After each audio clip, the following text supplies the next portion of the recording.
पण लागतं काय? पेशन्स. तो जर ठहराव जर समजा तुमच्यात नसेल, काही नाही, गोट्या कुठेतरी घरंगळत जाणार.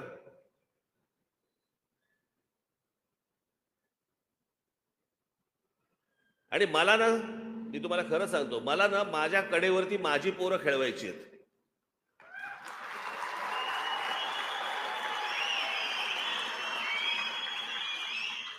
कारण सध्या महाराष्ट्रामध्ये काय झालंय, दुसऱ्याची पोरं कडेवरती घेऊन फिरण्यामध्ये जो आनंद मिळतोय,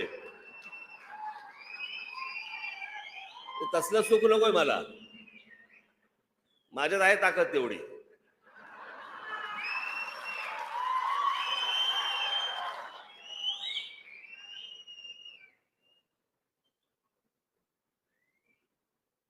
पण हे पक्ष उभं करणं, पक्ष चालवणं, राष्ट्रवादी